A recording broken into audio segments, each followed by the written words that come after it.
how to get a replacement Cash App card.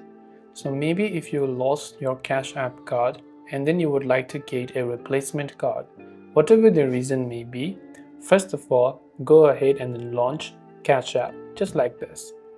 Once you launch Cash App, this is the interface that you will see.